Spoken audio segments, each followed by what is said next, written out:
तुलसीपुर नाम का एक गांव था।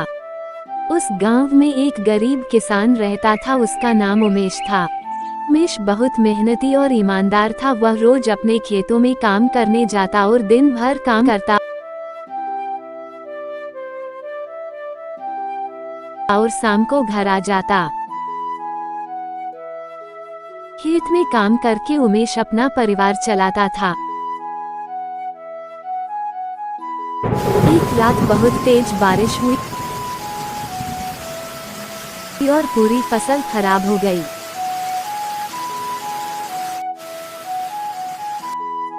सुबह उमेश जब खेत में गया तो हे भगवान, ये क्या हो गया? मेरी सारी फसल खराब हो गई। अब मेरा घर कैसे चले? बस यही सब सोचता हुआ वो अपने घर आ गया। भाग्यवान, हमारी सारी फसल खराब हो गई है। बारिश की वजह से फसल नहीं बची। अब क्या होगा?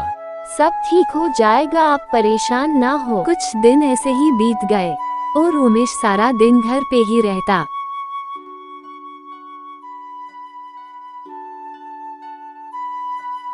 गोपाल के पिताजी, आप जाके खेत देख आओ, घर में अब अनाज खत्म ही होने वाला है। दूसरे दिन उमेश खेत जाता है पर खेतों में नमी होने की वजह से वापस आ जाता है।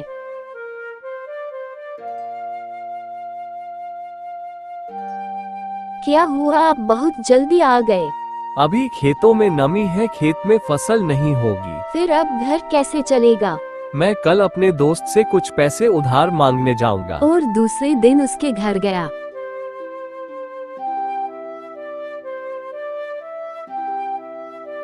भाई रमेश, मुझे तुमसे कुछ पैसे चाहिए थे। मेरी फसल इस बार खराब हो गई उमेश, है। मेरे पास भी पैसे नहीं, ये बोलकर रमेश वहाँ से चला जाता है। उमेश ये सोचकर गया था कि उसने एक बार रमेश की मदद की थी, पर उसने उसकी मदद नहीं की। फिर वो उदास होकर वापस आ गया।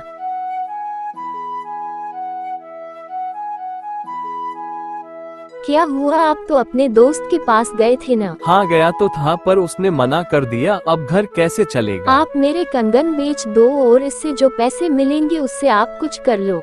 नहीं नहीं, ये तुम्हारे पुश्तैनी कंगन है। कोई बात नहीं, आप इसे बेच दो।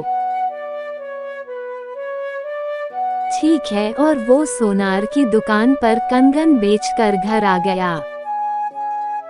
फिर उसने उसी पैसों से एक सब्जी की दुकान खोली और कुछ दिन तो बहुत कम लोग आते, पर कुछ ही दिनों में उसकी दुकान चलने लगी।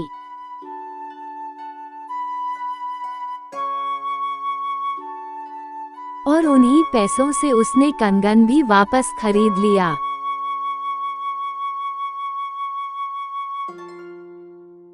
और ऐसे ही जीवन जीने लगा।